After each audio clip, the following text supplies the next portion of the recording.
صفحہ نمبر 75 75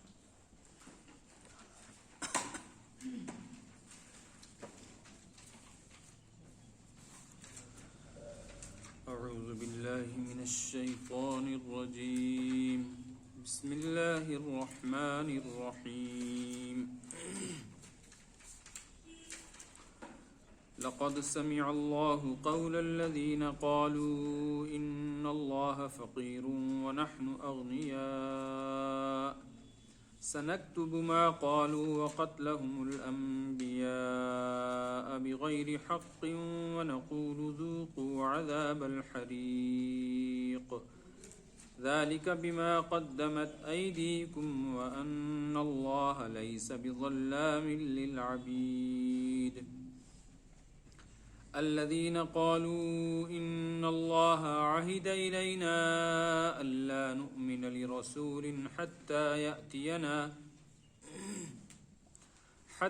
يأتينا بقربان تأكله النار قل قد جاءكم رسل من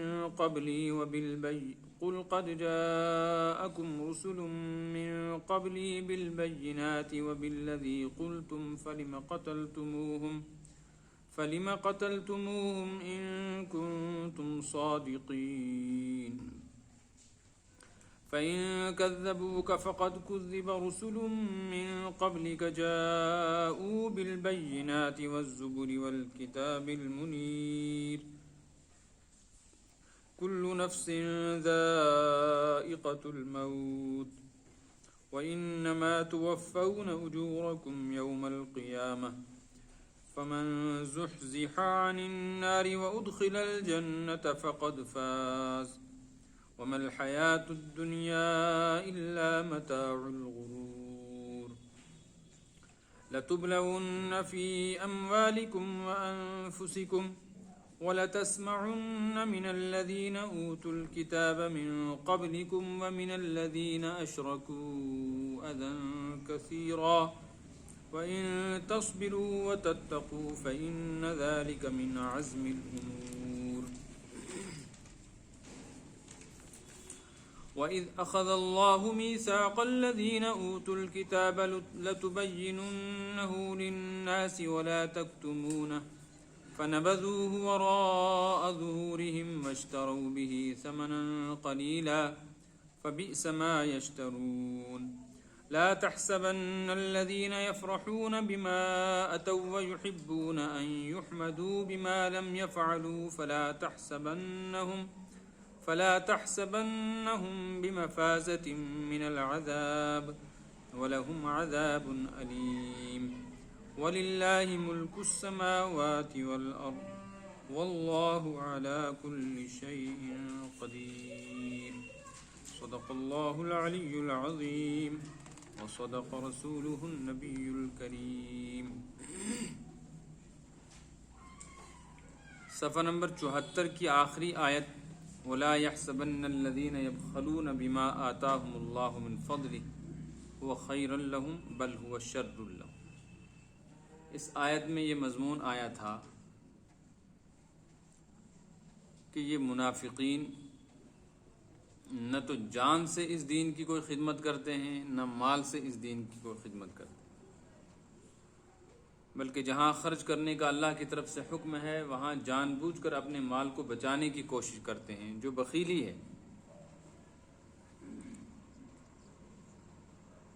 جیسے زکوٰۃ اور صدقات واجبہ کا شرعی حکم ہے، اور وہاں خرچ نہ کرنا جہاں شریعت نے خرچ کرنے کا حکم دیا ہو، یہ اتنا بڑا جرم ہے کہ اس کے اوپر قرآن پاک میں ہی سَيُطَوَّقُونَ مَا بَخِلُوا بِهِ يَوْمَ الْقِيَامَةِ یہ سخت وعید آئی ہے، ان لوگوں کا سرمایہ دولت مال قیامت کے دن جہنم کی آگ میں تپا کر گرما کے ان کے گلے میں ڈال دیا جائے، توق بنایا جائے۔ یہ ذلت و رسوائی ہوگی ان کی وہاں، جس مال کے لیے دین کی مخالفت کی، جس مال کے لیے اللہ کی نافرمانی کی، جس مال کے لیے جس دولت کے لیے پیغمبر کے راستے میں رکاوٹیں پیدا کی، اب وہی مال ان کے گلے کی زنجیر اور توق بن گئی۔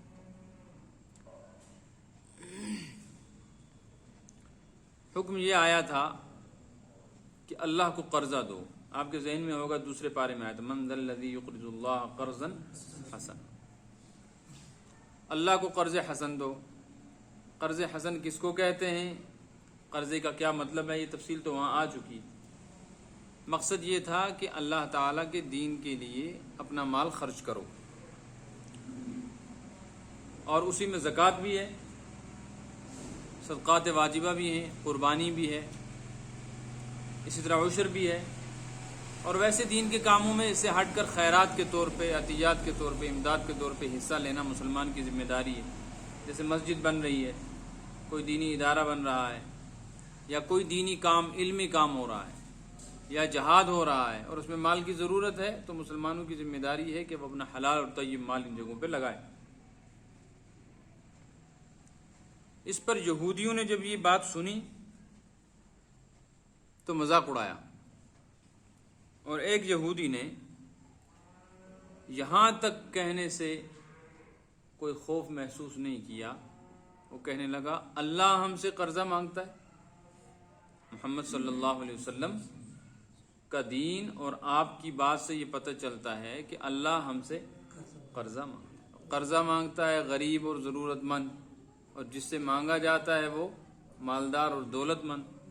تو اللہ فقیر ہوا، ہم غنی اور مالدار ہوئے۔ علیہ باللہ۔ اگرچہ منافقین یہودی تھے، ان کا یہ نظریہ نہیں تھا، وہ سمجھتے تھے کہ اللہ فقیر نہیں ہے، لیکن بطور مذاق ان نے یہ بات صرف حضور اکرم صلی اللہ علیہ وسلم کی اس آیت سنانے پر، قرآن پاک کی اس آیت پر مذاق کے طور پہ انہوں نے یہ بات کہی تھی۔ ورنہ ظاہر ہے یہودی خود ایک مذہب کو مانتے تھے، آسمانی مذہب، تورات پر عمل تھا، تو اللہ کے نام پر دین پر خرچ کرنے کا حکم تو ان کے ہاں بھی تھا، اور وہ جانتے تھے کہ اللہ تعالیٰ فقیر نہیں ہے، ورنہ ایسا ہو سکتا ہے بندے ہی فقیر ہیں۔ قرآن میں خود آیا یا ایھا الناس انتم الفقراء الی اللہ واللہ هو الغنی الحمید، 22ویں پارے میں اللہ پاک فرماتے ہیں اے لوگو انتم الفقراء الی اللہ، تم سب اللہ کے محتاج ہو، اللہ کے دربار میں سب فقیر ہو، ضرورت مند ہو، حاجت مند۔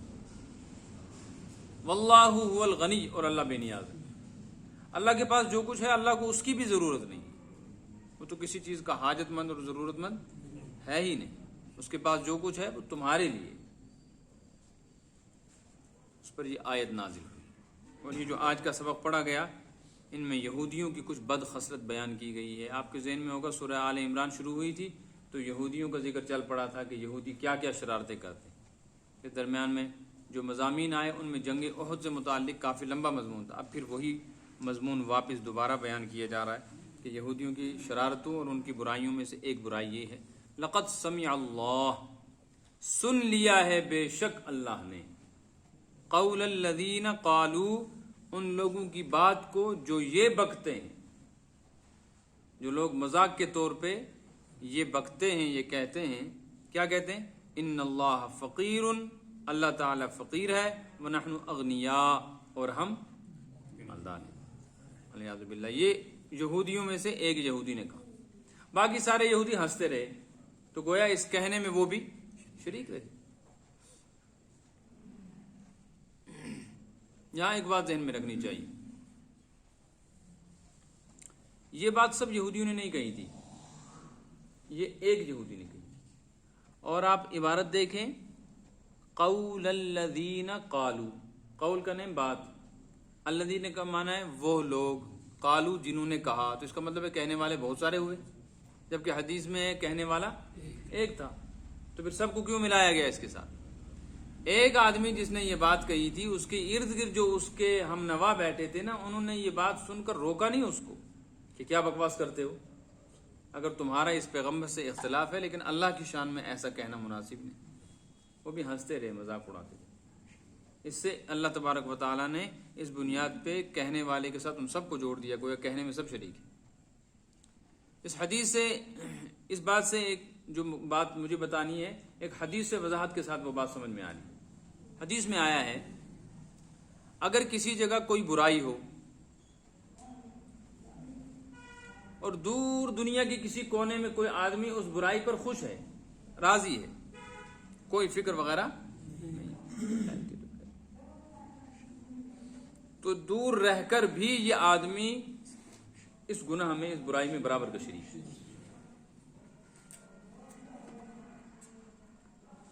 اس سے معلوم ہوا کہ برائی صرف اتنی نہیں ہے کہ آدمی برائی کرے، برائی کا ایک بڑا درجہ یہ ہے کہ برائی کرنے والوں کی برائی کو دیکھ کر آدمی خاموش رہے،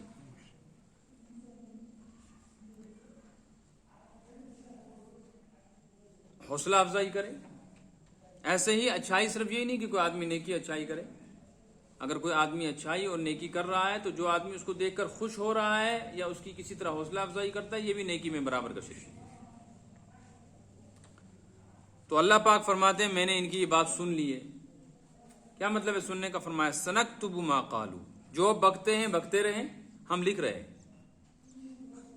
ہم یہ سارا ان کا کہا سنا لکھ رہے ہیں، محفوظ ہے ہمارے پاس۔ اتنا ہی نہیں، وَقَتْلَهُمُ الْأَنْبِيَاءَ بِغَيْرِ حق، ناحق انہوں نے انبیاء کو قتل کیا، ہم نے وہ بھی لکھ کے رکھا ہے۔ اور یہ خطاب یہود مدینہ سے ہے، انہوں نے کسی نبی کو قتل نہیں کیا تھا، یہ بہت بعد میں آئے، اور قتل انبیاء کا واقعہ بہت پہلے کا، سینکڑوں سال پہلے کا، لیکن ان کو بھی کہا گیا تم نبیوں کے قاتل ہو، اس وجہ سے کہ جب یہ سنتے تھے نا واقعات کہ ہمارے باپ دادا آبا و اجداد نے پیچھے نسل در نسل حسب نسب میں کسی نبی کو قتل کیا ہے، تو سن کر بیان کرتے تھے، اس پر نفرت کا اظہار نہیں کرتے تھے، بلکہ بڑے پن کا اظہار کرتے تھے کہ تم جانتے ہو ہم کون ہیں، ہمارے باپ دادا نے نبیوں کو قتل کر رکھا ہے، تم کیا چیز ہو؟ اکڑ، غرور، گھمنڈ، اور برائی کو ایسی جگہ پر بیان کرنا کہ اس کے ذریعے سے اپنی تعریف مقصود، اپنا بڑا پن مقصود۔ تو اللہ فرمایا تم برابر کے شریک ہو، کل قیامت میں جہاں نبیوں کے قاتلوں کو اٹھایا جائے گا نا تو تم کو اس وقت ساتھ اٹھایا جائے گا۔ پھر ہوگا کیا؟ وَنَقُولُ ذُوقُوا عَذَابَ الْحَرِيقِ، تب ہم تم کو کہیں گے چکھو مزہ، عذاب الحریق، دہکتی ہوئی آگ کا عذاب، جلتی ہوئی آگ کا عذاب۔ حریق حرق کے معنی جلنے، جلانے کی، تو آگ تو جلتی ہی ہے، مطلب یہ ہے وہ آگ ایسی نہیں ہے کہ جو جلنے کے بعد کسی موقع پر جا کر بجھ جائے۔ دنیا کی آگ ایسی ہے نا کہ اس میں لکڑی ڈالو تو جلتی رہتی ہے، چھوڑ دو لکڑی ڈالنا تو وہ جل کے ختم ہوگی، آگ بھی بند ہو جائے گی۔ جہنم کی آگ ایسی ہے کہ اس میں اس کو مزید جلانے کے لیے لکڑی لگانے کی ضرورت نہیں ہے، ایندھن لگانے کی ضرورت نہیں، ایک دفعہ جل گئی تو اب یہ جلتی ہی رہے۔ ذالک بما قدمت ایدیکم، یہ نتیجہ ہے اس کا جو تم نے اپنے ہاتھوں سے آگے بھیجا، جو تم نے بد عمل پہلے کیے دنیا میں، اس کا نتیجہ یہ ہے کہ آج تم جہنم کی سزا بھگت رہے ہو، اور یہ جو تمہارے ساتھ ہو رہا ہے اس میں اللہ کی طرف سے کوئی زیادتی نہیں۔ ان اللہ لیس بظلام للعبید، اللہ اپنے بندوں پر ذرہ برابر بھی ظلم نہیں کرتے، لہٰذا اللہ کی طرف ظلم کی نسبت نہیں کی جا سکتی کہ کل قیامت کے دن اتنی سزا دی گئی، اتنا عذاب دیا گیا، تمہارے کرتوت ہی ایسے۔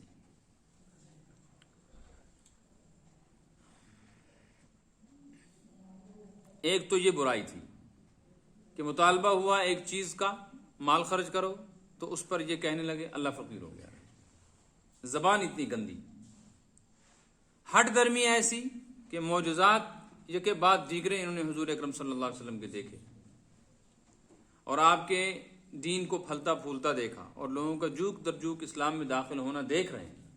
بدر کی مار دیکھی انہوں نے، احد کی مار دیکھی، غزوہ خندق کی مار دیکھی، پھر اسلام میں فتوحات دیکھی، اس کے باوجود اب بجائے ماننے کے کتنے ہٹ درم ہیں کہ حضور اکرم صلی اللہ علیہ وسلم کو آ کر کہتے ہیں ہم آپ کو نبی کیسے مانیں، ہم تو چاہتے ہیں، ہم تو انتظار میں ہیں کہ کوئی نبی آئے، ہم انکار نہیں کرتے، لیکن آپ کو کیسے نبی مانیں، آپ کے پاس تو نبی ہونے کی کوئی دلیل ہی نہیں۔ دلیل کیا ہے؟ کہتے تھے دلیلیں دو ہیں، ایک دلیل یہ ہے کہ آپ ہم سے مانگتے ہو، پیسہ لاؤ، مال لاؤ، خرچ کرتے ہو زکوٰۃ کے طور پہ، شریعت کا مطالبہ ہے نا، مالداروں سے لیں گے اور فقیروں کو، تو آپ ہم سے مانگتے ہیں۔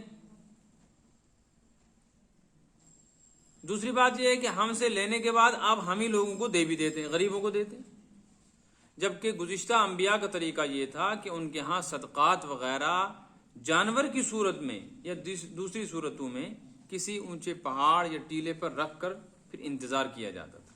اگر اللہ کے ہاں یہ صدقہ یہ مال قبول ہو تو اس کی صورت یہ تھی کہ آسمان سے کوئی آگ آتی تھی, وہ اس کو جلا دیا کرتا.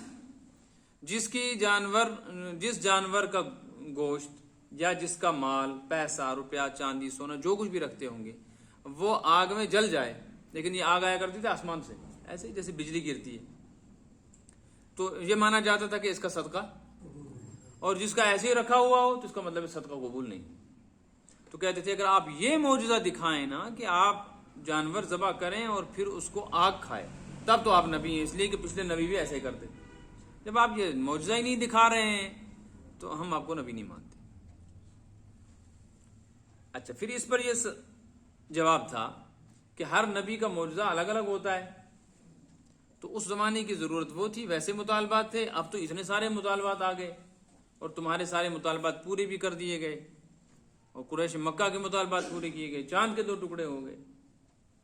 تو کہتے تھے نہیں, چاہے کتنے بھی مطالبات دکھا دو, یہی ایک معجزہ دکھانا اس لیے ضروری ہے کہ اللہ تعالیٰ نے ہم سے وعدہ لے رکھا ہے پہلے ہی کہ نبی اسی کو ماننا جو اس طرح کا معجزہ دکھائے کہ اس کی قربانی اور اس کے صدقات آسمانی آگ کھا لے.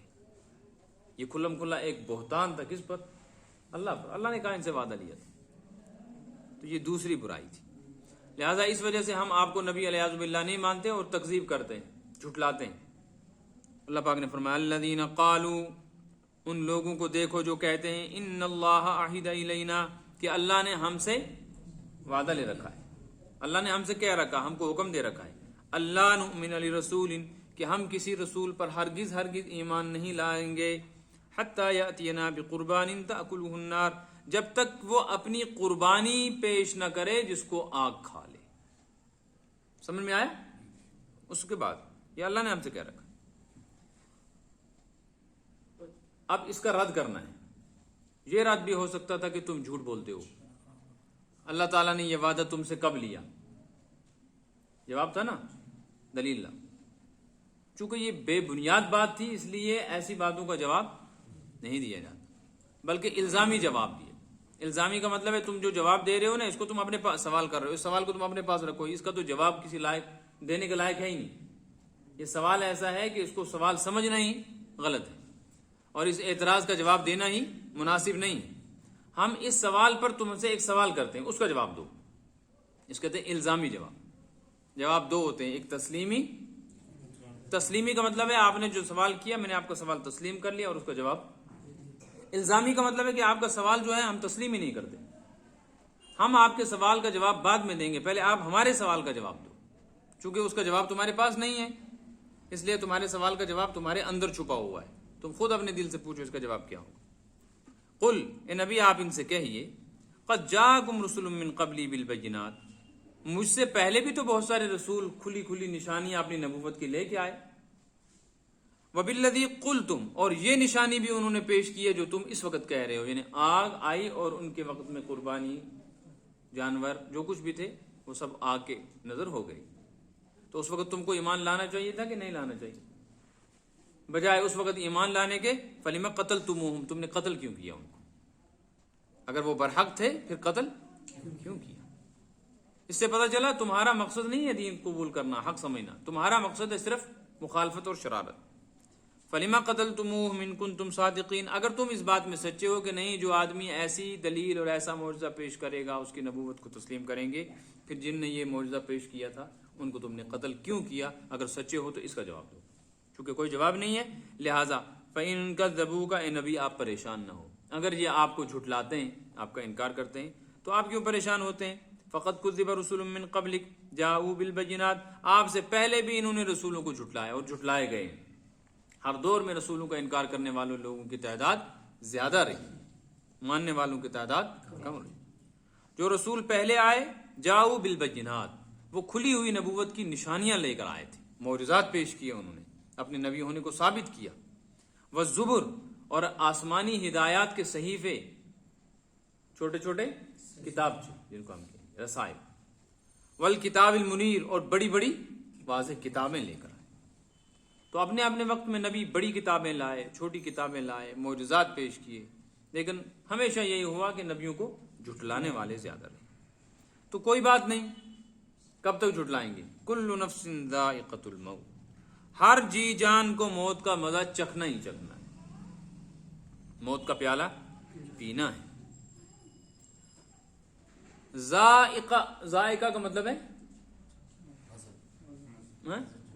ہاں، اس لیے میں نے پوچھا تھا، ہم اس کا مطلب نکالتے ہیں مزہ، عربی میں اس کا مطلب مزہ نہیں، عربی میں مزے کے لیے لفظ آتا ہے لذت۔ ذائقہ کا مطلب ہے چکھنا، کہتے ہیں اس کا ذائقہ دیکھو اچھا ہے، یا ذائقہ اچھا بھی ہو سکتا ہے برا بھی، اس لیے لوگ اس کا ترجمہ کرتے ہیں کل نفس ذائقۃ الموت، موت کا مزہ چکھنا ہے۔ مزہ نہیں ہے، مزہ کہاں سے آ رہا ہے؟ کل نفس ذائقۃ الموت، ہر کسی کو موت چکھنی ہے، اس کا ٹیسٹ لینا ہے کیسا۔ وَإِنَّمَا تُوَفَّوْنَ أُجُورَكُمْ يَوْمَ الْقِيَامَةِ، اور تم کو پورا پورا تمہارے عملوں کا بدلہ قیامت کے دن ملے گا، اس لیے کہ تمہارے جرائم بڑے ہیں، ان جرموں کی پوری سزا اس دنیا میں نہیں دی جا سکتی، اس کا تو کوئی حصہ برداشت ہی نہیں کر سکتا، مٹ مٹا جائے گا آدمی۔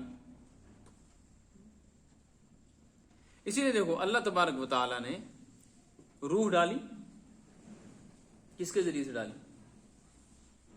فرشتے کے ذریعے، اور جان نکلواتے ہیں تو کس کے ذریعے سے؟ فرشتے کے ذریعے۔ جب اللہ پاک امر کن سے ساری کائنات کو پیدا کیا ہے اللہ نے، اور یہ طاقت اب بھی اللہ کے پاس، تو کسی جاندار کو زندہ کرنے کے لیے، اس میں روح پھونکنے کے لیے فرشتے کو کیوں بھیجا جاتا ہے؟ اللہ پاک خود کیوں نہیں کہتے زندہ ہو؟ سوال سمجھ میں آیا؟ اور فرشتے سے کیوں کہتے ہیں اس کی جان نکال، خود کیوں نہیں کہتے مر؟ تو اللہ پاک فرمائیں گے تو مر جائے گا نا انسان۔ سوال سمجھ میں آیا؟ اس کی وجہ یہ ہے کہ اگر اللہ تعالیٰ اپنے براہ راست کسی درمیان کے فرشتے کے خود کسی کو یہ پیغام دے دیں کہ زندہ ہو جا، پھر یہ مرے گا کب؟ یہ مر نہیں سکتا۔ اور جس کو اللہ پاک فرما دے تو مر جا، یہ پھر دوبارہ زندہ، اس لیے واسطہ بیچ میں لایا، اس لیے کہ مخلوق ہے وہ بھی فرشتہ، اور انسان بھی مخلوق، تو مخلوق کے ذریعے سے یہ کام کرائے جا رہے ہیں، چونکہ زندگی بھی عارضی ہے اور موت بھی عارضی۔ اس لیے اس دنیا کے اندر کسی کو اللہ پاک سزا نہیں دیتے پوری، لیکن پوری سزا کی جگہ ہی نہیں، یہاں اگر وہ آخرت کی سزا کا ایک ذرہ بھی ہو جائے نا تو ختم ہو جائے گا۔ جیسے جہنم کی پیپ اور جہنم کا کھولتا ہوا پانی، اس کا وہ قطرہ جو سوئی کے نوک پہ آتا ہے، اتنا ہی قطرہ اگر سمندر کے کسی ایک قطرے سے ٹکرا جائے، کسی ایک کنارے سے لگ جائے، تو دنیا میں جتنے سمندر ہیں نا سب میں آگ لگ جائے گی، اور سب کے سب بالکل اتنے کڑوے ہو جائیں گے کہ اس کی بدبو اور تعفن کی وجہ سے روئے زمین پہ کوئی جی جان زندہ نہیں رہ سکتا۔ تو کیا سزا بھوگ دے گا انسان یہاں؟ تو یہاں یہ تکلیفیں، بیماریاں، دھکے مکے ہیں، اونچ نیچ ہے، قرض ہے، کہیں رسوائی ہو گئی، کہیں ٹھوکر لگ گئی، کہیں ایکسیڈنٹ اور حادثے میں مر گیا، ہسپتالوں کی نظر ہو گیا، جیل اور عدالت میں، یہ چھوٹے چھوٹے چکر لگے ہوئے ہیں، ورنہ اصل جرائم کی سزا تو آخرت میں۔ وَمَا الْحَيَاةُ الدُّنْيَا إِلَّا مَتَاعُ الْغُرُورِ۔ اب سوال یہ ہے کہ اگر یہ سارے خدا کے دشمن ہیں پھر مزے میں کیوں ہیں؟ چلو آخرت میں تو سزا ملے گی، لیکن دنیا میں پھر زیادہ مزے میں تو یہی، اس کا جواب دیا مَا الْحَيَاةُ الدُّنْيَا، دنیا کی زندگی کچھ بھی نہیں ہے، دھوکہ ہے۔ مَا الْحَيَاةُ الدُّنْيَا، کچھ نہیں ہے دنیا کی زندگی، إِلَّا مَتَاعُ الْغُرُورِ، مگر دھوکے کا سامان، یہ تو دھوکہ ہے بس۔ اب یہ بدقسمت انسان ہے جو آخرت کی نعمتوں کے مقابلے میں دنیا کی نعمتوں کا سودا کر لے، اور وہ بدبخت ہے جو آخرت کی تکلیفوں کو قبول کر لے اور دنیا میں دین کے سلسلے میں کوئی تکلیف برداشت کرنا اس کو گوارا نہ ہو۔ جب اس یہودی نے یہ بات کہی کہ اللہ فقیر ہے اور ہم، اس وقت حضرت ابو بکر رضی اللہ تعالی عنہ نے یہ بات سنی، جس مجمع میں وہ یہ بات کہہ رہا تھا، تو حضرت ابو بکر نے سنی تو آپ کی غیرت ایمانی برداشت نہیں کر سکیا، آپ گئے اور آپ نے جا کر تھپڑ مارا یہودی کو، تھی بھی بدتمیزی۔ اس سے پتہ چلا کہ دین کے سلسلے میں جو آدمی ایسی بدتمیزی کر رہا ہو شعائر دین کے بارے میں، اللہ کے بارے میں، رسول کے بارے میں، قرآن کے بارے میں، مومن کی غیرت یہ ہے کہ وہ برداشت نہیں کر سکتا۔ وہ اپنے بارے میں سب کچھ برداشت کر لے گا، لیکن وہ اللہ اور اللہ کے رسول صلی اللہ علیہ وسلم کی شان میں، اللہ کے کلام کی شان میں، بیت اللہ کی شان میں گستاخی اور بے ادبی برداشت نہیں کر سکتا۔ غیر تو غیر ہے، کوئی اپنا ہوتا بھی برداشت نہیں کر سکتا۔ اب اسی سال ہمسایہ ملک کے اندر ایک نوجوان لڑکے نے عدالت کے اندر اس آدمی کو گولی مار دی جو نبوت کا دعویٰ کرتا، بظاہر نہ کوئی وہ عالم ہے، نہ کوئی مفتی ہے، نہ کوئی محدث ہے، نہ کوئی فقیہ ہے، نہ مفسر ہے، نہ کوئی مجاہد ہے، ایک عام لڑکا، لیکن غیرت ایمانی غیرت برداشت نہیں کر سکتا مومن اس کو۔ ایسے ممتاز قادری نام کے ایک نوجوان نے ہمسایہ ملک میں، وہ باڈی گارڈ تھا، جس کا باڈی گارڈ تھا اسی کو مار دیا، کیونکہ دین میں اور دین کے معاملات میں مداخلت اور ترمیم کا مطالبہ کرنے والا اس لائق نہیں ہے کہ اس کو زندہ رکھا جائے۔ یہی وجہ ہے کہ ہر گناہ کی توبہ ہے، کفر کی اور شرک کی بھی، لیکن اگر کوئی مسلمان العیاذ باللہ ثم العیاذ باللہ یا کوئی کافر حضور اکرم صلی اللہ علیہ وسلم کی شان میں گستاخی کرتا ہے، جس کو گستاخی رسول کہتے ہیں، گستاخی اس کا باضابطہ ایک قانون ہے، ہمسائے ملک میں بدقسمتی یہ ہے کہ نافذ نہیں ہے، سب اسی طرح کے لوگ آتے ہیں حکمران، ورنہ مسلمانوں کے ہاں جو احکام ہیں ان میں سے ایک باضابطہ حکم ہے گستاخی رسول کا، ایکٹ ہے باضابطہ۔ گستاخی رسول کا مرتکب جب ثابت ہو جائے کہ اس نے گستاخی کی ہے، چاہے زبان سے کی ہو چاہے تحریر سے کی ہو، تو علماء فرماتے ہیں اس کی توبہ قبول نہیں ہے۔ اگر جو توبہ کرے گا اس کی توبہ قبول ہونے کا مطلب یہ ہے کہ قاضی شرعی اور امیر المومنین کے نزدیک اس کی توبہ قابل اعتبار نہیں ہے، توبہ کرنے کے باوجود اس کو قتل کر دیا جائے گا۔ یہ حساس معاملہ ہے۔ ہاں نماز نہیں پڑھتا، روزہ نہیں رکھتا، خدا نخواستہ کسی مسجد کو آگ لگا دی، تو ایسی صورت میں یہ آدمی اگر توبہ کر لے تو اس کی توبہ قبول کر لے۔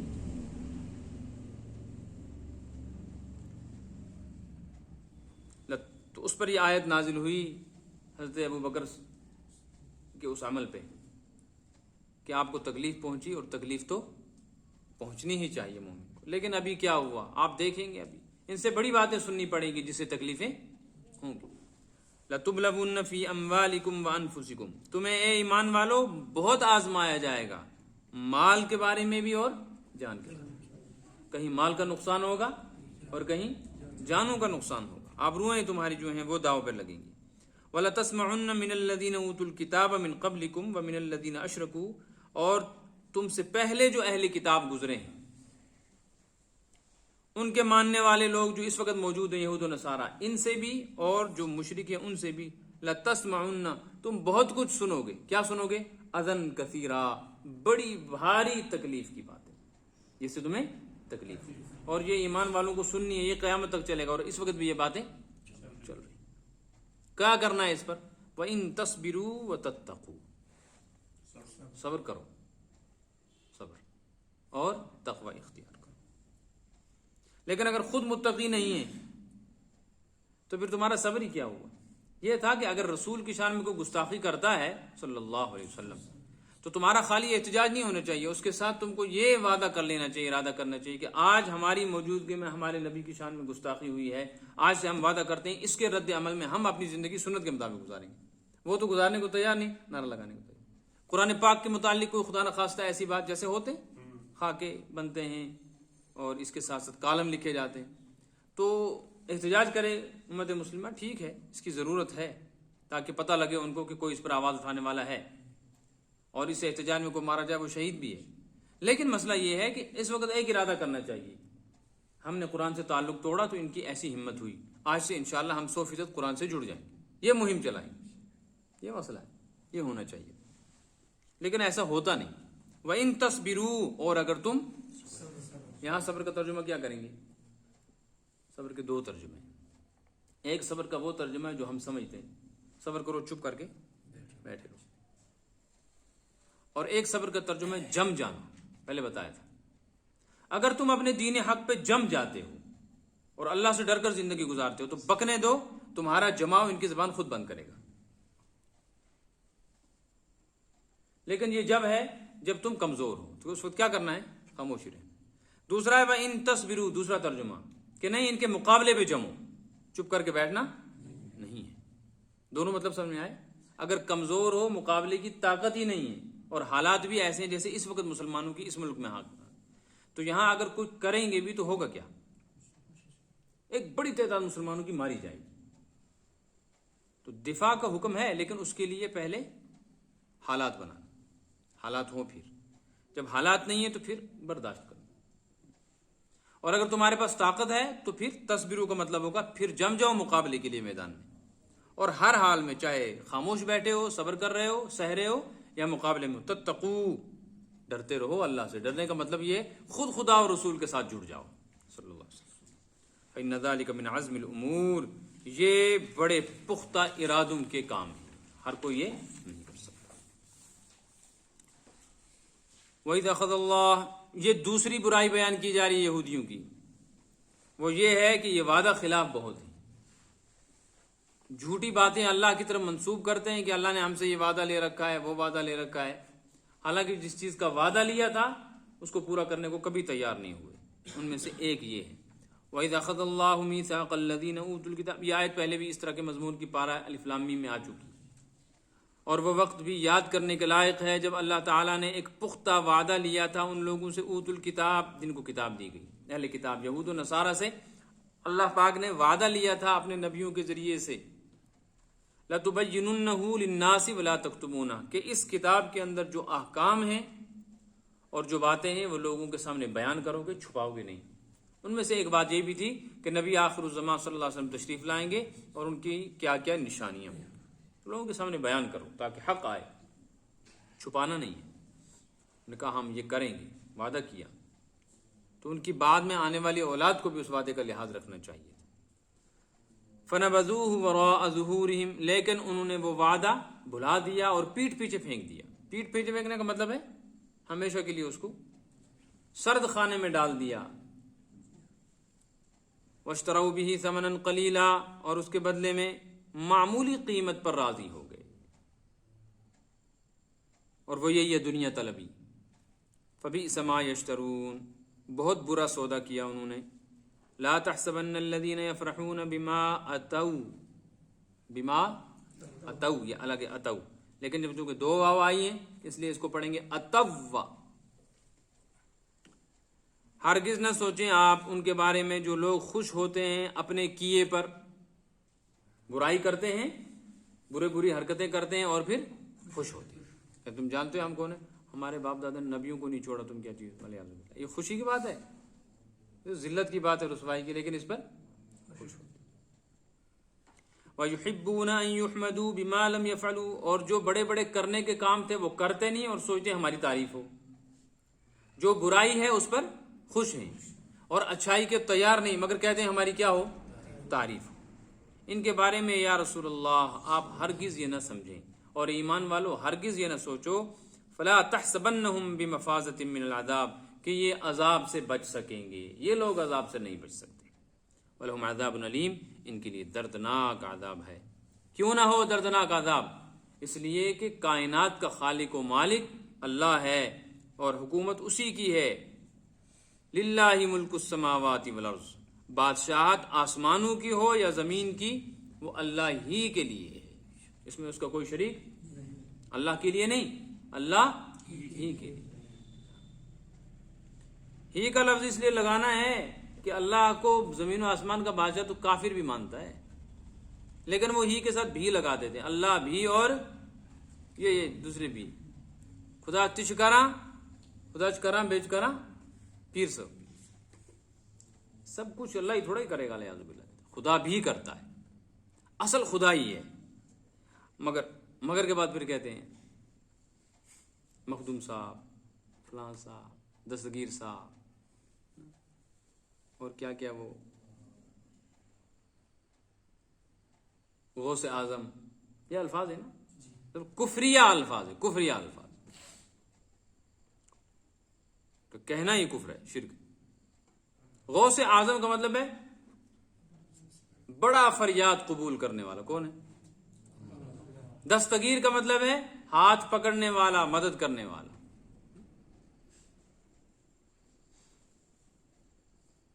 اس لیے ترجمہ کیا جائے گا جہاں کسی دوسرے کے گھسنے کی گنجائش ہے، للہ ملک السماوات والارض، اللہ ہی کے لیے ہے حکومت، بادشاہت، چاہے وہ آسمانوں میں ہو، وہاں بھی اسی کا حکم چلتا ہے، زمین میں بھی اسی کا چلے گا۔ واللہ علی کل شیء قدیر۔ اب سوال یہ ہے کہ اگر اللہ تبارک و تعالی زمین و آسمان کا بادشاہ ہے اور کوئی دوسرا بادشاہ نہیں، تو ہر بادشاہ اپنے مجرم کو سزا دیتا ہے اور ماننے والوں کو نوازتا ہے۔ تو یہاں زمین پہ تو یہ ہو رہا ہے کہ جو مجرم ہے وہ دندناتے پھرتے ہیں اور جو ماننے والے وہ پریشان حال ہیں۔ تو اس کا جواب دیا نا، ایسا نہیں ہے۔ واللہ علی کل شیء قدیر، قدرت تو اللہ کو ہر طرح کی ہے، لیکن وہ اپنی حکمت کی وجہ سے ایسے حالات بناتا ہے تاکہ حق اور باطل میں، صحیح اور غلط میں، اپنے اور پرائے میں، دوست اور دشمن میں فرق واضح ہو جائے۔ اللہ تو جانتا ہی ہے، کھل کے یہ چیز سامنے آ جائے تاکہ حجت پوری ہو۔ ترجمہ دیکھ رہے ہیں لقد سمع اللہ سے، لقد سمع اللہ قول الذین قالوا، سن لی ہے اللہ نے ان لوگوں کی بات جو کہتے ہیں ان اللہ فقیر ونحن اغنیاء، اللہ تعالیٰ فقیر ہے والعیاذ باللہ اور ہم مالدار ہیں۔ سنکتب ما قالوا، جو کچھ یہ کہتے ہیں ہم اسے لکھ رہے ہیں۔ وقتلہم الانبیاء بغیر حق، اور ناحق نبیوں کو قتل کرنا وہ بھی ہم لکھ رہے ہیں۔ وذوقوا عذاب الحریق، اور ان سے کہا جائے گا قیامت کے دن ہم کہیں گے چکھو عذاب جلتی آگ کا۔ ذالک بما قدمت ایدیکم، یہ تمہارے کرتوتوں کا نتیجہ ہے۔ وان اللہ لیس بظلام للعبید، اور اللہ تعالیٰ اپنے بندوں پر ذرا برابر ظلم نہیں کرتے۔ الذین قالوا ان اللہ عہد الینا، جو لوگ یہ کہتے ہیں کہ اللہ نے ہم سے وعدہ لے رکھا ہے، اللہ نے ہمیں حکم دیا ہے، اللہ نؤمن لرسول، کہ ہم کسی رسول پر ایمان نہیں لا سکتے، حتی یأتینا بقربان تأکلہ النار، جب تک وہ معجزہ نہ دکھا دے کہ ہمارے سامنے ایسا جانور قربانی کا پیش کرے جسے آگ کھائے۔ قل، اے نبی آپ ان سے کہہ دیجئے، قد جاءکم رسل من قبلی بالبینات، ہم مجھ سے پہلے رسول تمہارے پاس نبوت کی واضح نشانیاں لے کر آئے، وبالذی قلتم، اور جو تم اس وقت کہہ رہے ہو یہ نشانی بھی انہوں نے دکھائی تھی۔ فلما قتلتموہم ان کنتم صادقین، اگر تم اپنی بات میں سچے ہو تو اس وقت ان نبیوں کو قتل کیوں کیا تھا؟ فإن کذبوک، اگر اے نبی آپ کو جھٹلاتے اور آپ کا انکار کرتے ہیں، فقد کذب رسل من قبلک، تو کیا بات ہوئی، آپ سے پہلے بھی تو رسولوں کو جھٹلایا گیا ہے، تو ہوتا رہے گا، پریشان نہ ہو۔ جاءوا بالبینات، وہ رسول بھی واضح نشانیاں نبوت کی لے کے آئے تھے، والزبور، اور احکام کی کتابیں لائے، والکتاب المنیر، اور بڑی بڑی کتابیں، روشن اور واضح احکامات پر مبنی کتابیں۔ کل نفس ذائقۃ الموت، موت کا ذائقہ سب کو چکھنا ہے، ہر جان کو چکھنا۔ وانما توفون اجورکم یوم القیامہ، اور تم کو بدلہ پورا پورا قیامت کے دن دیا جائے گا، اس لیے کہ یہاں پورا بدلہ نہیں دیا جا سکتا۔ فمن زحزح عن النار، اس کا رہ گیا تھا، فمن زحزح عن النار، جس کو جہنم سے بچا لیا گیا، قیامت کے دن جس آدمی کو جہنم سے بچا لیا، جہنم سے ہٹا لیا گیا، وادخل الجنہ، اس سے ہٹائیں گے تو پھر کہاں لے جائیں گے؟ جنت میں۔ دو ہی ٹھکانے ہیں، یا جنت ہے یا جہنم۔ اور ایک تیسرا آ رہا ہے 8ویں پارے میں، اعراف، ایک اور جگہ ہے جنت اور جہنم کے درمیان، لیکن وہ مستقل ٹھکانہ نہیں ہے، وہاں کوئی مستقل رہنے کی جگہ، عارضی طور پہ کچھ لوگوں کو وہاں رکھا جائے گا، پھر بعد میں ان کو جنت میں بھیج دیا جائے گا۔ تو دو ہی جگہ ہیں۔ فمن زحزح عن النار، جس کو جہنم سے بچا لیا گیا، وادخل الجنت، اور جنت میں داخل کر دیا گیا، فقد فاز، کامیاب تو وہ ہو گیا۔ اس سے پتہ چلا جو جہنم میں چلا گیا اور جنت سے محروم رہا وہ ناکام ہوا، اصل کامیابی ناکامی ہوا۔ وما الحیات الدنیا الا متاع الغرور، اور دنیا کی زندگی سوائے دھوکے کے سامان کے کچھ بھی نہیں ہے۔ لَتُبْلَوُنَّ فِي أَمْوَالِكُمْ وَأَنفُسِكُمْ، تم کو ضرور بھی ضرور آزمایا جائے گا۔ یہ پیچھے آیا نا، شاید نہیں آیا۔ لَتُبْلَوُنَّ فِي أَمْوَالِكُمْ، تم کو آزمایا جائے گا تمہارے مالوں کے بارے میں، مالوں کا نقصان، یہ دوسرے پارے میں آ گیا ہے نا، یاد ہے؟ لَيَبْلُوَنَّكُمْ بِشَيْءٍ مِّنَ الْخَوْفِ وَالْجُوعِ وَنَقْصٍ مِّنَ الْأَمْوَالِ وَالْأَنفُسِ، وہاں اس کی تفصیل آئی تھی کیسے آزمایا جائے گا، اور جانوں کے بارے میں، جانوں کا نقصان۔ وَلَتَسْمَعُنَّ مِنَ الَّذِينَ أُوتُوا الْكِتَابَ مِنْ قَبْلِكُمْ، اور تم بہت کچھ سنو گے ان لوگوں سے جن کو تم سے پہلے کتاب دی گئی، یعنی یہود و نصارہ، کیونکہ ان کی نسل ابھی بھی چل رہی ہے نا، کتاب تو پہلے دی گئی لیکن ان کی آگے اولاد موجود ہے، ان سے بھی۔ وَمِنَ الَّذِينَ أَشْرَكُوا، اور مشرکوں سے بھی۔ اذًا کثیرا، بڑی تکلیف کی باتیں سنی، اور اس وقت تک یہ سلسلہ چل رہا ہے۔ وَإِن تَصْبِرُوا وَتَتَّقُوا، لیکن اگر تم جمے رہے اور اللہ سے ڈرتے رہے، فَإِنَّ ذَلِكَ مِنْ عَزْمِ الْأُمُورِ، تو یہ بڑی پختہ کار تدبیر اور طریقہ کار ہے۔ وَإِذْ أَخَذَ اللَّهُ مِيثَاقَ الَّذِينَ أُوتُوا الْكِتَابَ لَتُبَيِّنُنَّهُ لِلنَّاسِ وَلَا تَكْتُمُونَهُ، وہ وقت یاد کرنے کے لائق ہے جب اللہ نے وعدہ لیا تھا، میثاق کہتے ہیں پختہ وعدے کو، وعدے دو طرح کے ہوتے ہیں نا، ایک وہ وعدہ ہوتا ہے جس میں امکان ہے ٹوٹ جائے گا. ایک وعدہ میثاق، میثاق زبانی بھی وعدہ لیا، تحریری بھی وعدہ لیا، اس پہ گواہ بھی بنائے گئے. تو ان سے تحریری کیسے لیا گیا تھا؟ کتاب میں حکم آیا اور ہاتھ رکھ کر کتاب پہ کہنے لگے ہمیں یہ تسلیم ہے، نبی سامنے موجود ہے. اس سے پکا وعدہ کیا ہو سکتا ہے؟ ان سے وعدہ لیا گیا تھا لَتُبَيِّنُنَّهُ لِلنَّاسِ کہ تم اس کتاب کے احکامات اور اس کی باتیں لوگوں کے سامنے صاف صاف بیان کرو. وَلَا تَكْتُمُونَ چھپاؤ گے نہیں. فَنَبَذُوهُ وَرَاءَ ظُهُورِهِمْ پھر انہوں نے اللہ کے اس وعدے کو پیٹھ پیچھے پھینک دیا. وَاشْتَرَوْا بِهِ ثَمَنًا قَلِيلًا اور اس کے بدلے میں معمولی سا معاوضہ لے لیا. فَبِئْسَ مَا يَشْتَرُونَ بہت برا سودا کیا انہوں نے. لا تحسبن الذين يفرحون بما اتوا ويحبون ان يحمدوا بما لم يفعلوا ہرگز ہرگز نہ سوچیں آپ ان لوگوں کے بارے میں جو خوش ہوتے ہیں اپنے برے کرتوتوں پر اور چاہتے ہیں کہ ان کی تعریف ہو اس کام پر جو انہوں نے کیے ہی نہیں. یہ بہت بڑا عیب ہے، یہ بڑی بیماری ہے، یہ اس دور میں چل رہی ہے.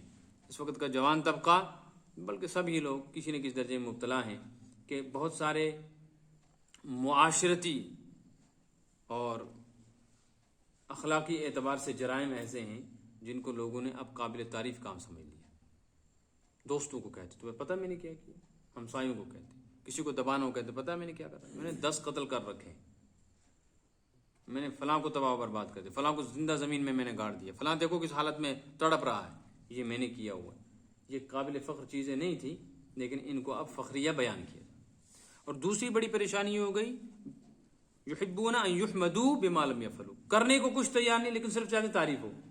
مجھ کو بنا دو جی چیئرمین، مجھ کو بنا دو پریزیڈنٹ، سیکرٹری مجھے بنا دو، فلاں مجھے بنا دو، مجھے مفتی صاحب بنا دو، میں فتویٰ دوں گا، فلاں کروں گا، چنا کروں گا نہیں، بس مجھے چیئرمین بناؤ، پریزیڈنٹ بناؤ، سیکرٹری بناؤ، فلاں بناؤ، چنا بناؤ، پھر میری تعریفیں کرو کہ ہمارا یہ صاحب جو ہے یہ کرتا ہے اور وہ کرتا ہے.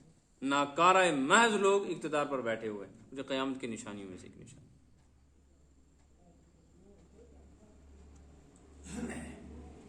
حکومت کا یہ حال ہے کہ آج میں کسی سے بات کر رہا تھا، آج سے 2 سال پہلے کوئی آرڈر نکلا ہے کسی ڈپارٹمنٹ میں، بھائی ڈپارٹمنٹ جیسے ایجوکیشن ڈپارٹمنٹ ہے، وہ بجلی کا ہے، پانی کا ہے. آج سے 2 سال پہلے 2-3 سال پہلے کوئی آرڈر نکلا ہے. اس وقت تک نچلے کلرک سے لے کے ڈی سی آفس تک کسی کو پتہ نہیں آرڈر ہے کیا، کسی کو پتہ نہیں. صرف کہتے ہیں اس کا کوئی آرڈر آیا ہوا ہے، پتہ کسی کو نہیں. چونکہ پتہ کریں گے تب جب کام کرنا، ان کو پتہ ہم نے کام ہی نہیں کرنا تو ہمیں کیا ضرورت ہے اس آرڈر کو پڑھنے کی. یہ صورت حال، یہ المیہ. فلا تحسبنهم بمفازۃ من العذاب ہرگز نہ سمجھیں کہ یہ لوگ آگ سے، عذاب سے بچ جائیں گے، بچ نہیں سکتے. ولہم عذاب علیم ان کے لیے دردناک عذاب ہے. وللہ ملک السماوات والارض اللہ ہی کے لیے ہے آسمانوں کی حکومت، زمین کی حکومت. اور پھر اس کے باوجود جو تم دیکھ رہے ہو یہ مت سمجھو کہ اللہ عاجز ہے. واللہ علی کل شیء قدیر وہ بادشاہ ہے اور بادشاہ ہر طرح کی قدرت رکھتا ہے، وہ بھی ہر طرح کی قدرت.